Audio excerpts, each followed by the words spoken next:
Hello hi friends, ஒரு சின்ன பதிவு தான்.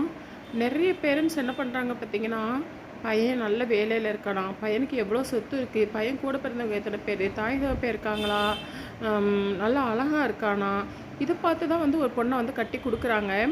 ஆனால் அப்படி கல்யாணம் பண்ணி கொடுக்குற அந்த பொண்ணு அந்த வீட்டில் போய் எவ்வளோ நாள் சந்தோஷமாக இருக்கும்னு நினைக்கிறீங்க? நான் இப்பயும் சொல்கிறேன், அது எல்லாத்துக்குமே பொருந்தாது. ஒரு சில பெண், ஒரு சிலர் தான், 100க்கு 90% பெண்களோட நிலைமை அப்படி தான் இருக்குது. ஏன் நம்ம அதெல்லாம் பார்த்து கட்டி கொடுக்கணும்? இங்கே வந்து ஒரு அனாத ஆசிரமத்தில் வளர்ந்த ஒரு பையனுக்கு கட்டி கொடுங்க.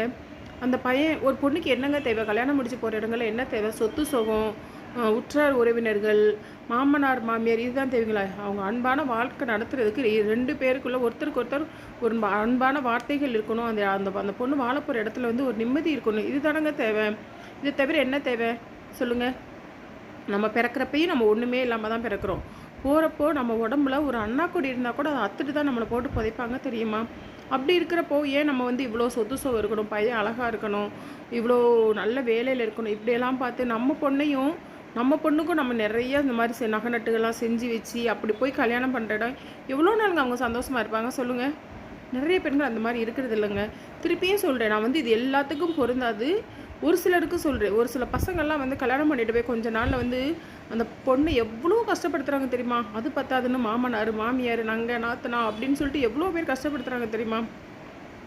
இதே ஒரு அனாத ஆசிரமத்தை வளர்ந்த ஒரு பையன் அப்படின்னா அந்த பையனுக்கு அந்த பையன் அன்பு காட்டி ஏங்குவான். அவ்வளோ அன்பை நம்மக்கிட்ட எதிர்பார்ப்பான். அவங்க 2 பேர் வாழ்கிற வாழ்க்கையில் ஒரு நிம்மதி இருக்கும். என்னங்க, ஒரே ஒரு விஷயம் என்ன தெரியுமா? ஆடம்பரமான வாழ்க்கை அங்கே இருக்காது, ஆனால் அழகான வாழ்க்கை அது இருக்குங்க. கட்டாயமாக நான் சொல்கிறேன். இப்போ நம்ம அவ்வளோ வசதிகளை பார்த்து அந்த பொண்ணை கட்டி கொடுக்குறோமே, அந்த பொண்ணு அங்கே போய் நிம்மதியாக இருக்குன்னு நினைக்கிறீங்களா? நிறைய பெண்கள் வந்து தாய் தகப்பங்கிட்ட நிறைய விஷயங்கள் செய்ய, தாய் தகப்பை நம்மளை மேரேஜ் பண்ணி கொடுத்துட்டாங்களே, அவங்க மனசு கஷ்டப்படக்கூடாதுன்னு சொல்லிட்டு உள்ளுக்குள்ளேயே புழுங்கிக்கிட்டு எத்தனை பெண்கள் வாழ்கிறாங்க தெரியுமா? எத்தனையோ பெண்கள் வாழ்கிறாங்க.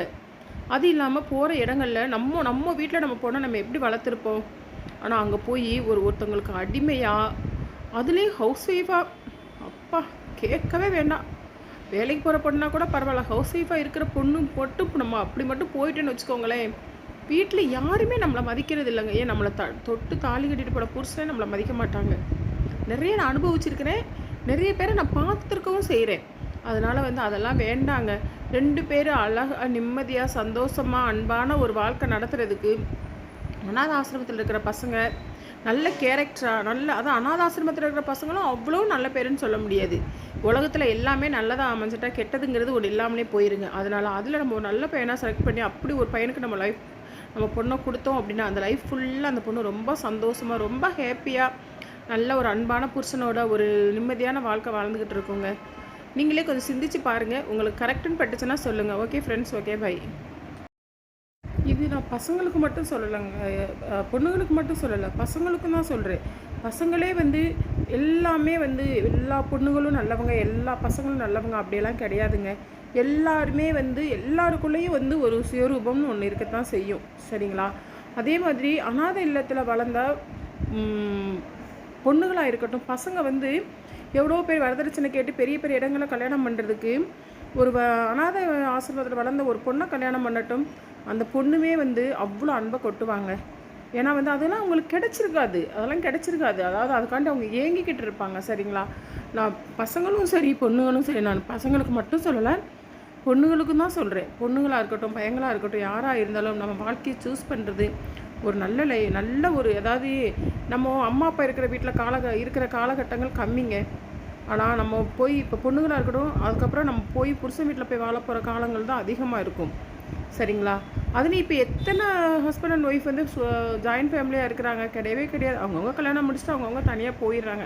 அதனால் வந்து பசங்களாக இருந்தாலும் சரி பொண்ணுங்களாக இருந்தாலும் சரி, உங்கள் லைஃப்பை சூஸ் பண்ணுறது வசதி வாழ்க்கையை பார்த்து தயவு செஞ்சு சூஸ் பண்ணாதீங்க. எந்த இடத்துல அன்பு இருக்கும், நம்ம வாழ்கிற வாழ்க்கையில் எங்கே நிம்மதி கிடைக்கும் அப்படின்னு சொல்லி நீங்கள் வந்து கட்டாயம் அப்படி ஒரு லைஃப்பை தேர்ந்தெடுத்தீங்க அப்படின்னா கட்டாயம் உங்கள் லைஃப் நல்லா இருக்குங்க. ஏன்னா கல்யாணம் முடிச்சதுக்கப்புறம் வந்து நம்ம இதெல்லாம் யோசிக்க முடியாது, செயல்பட முடியாது.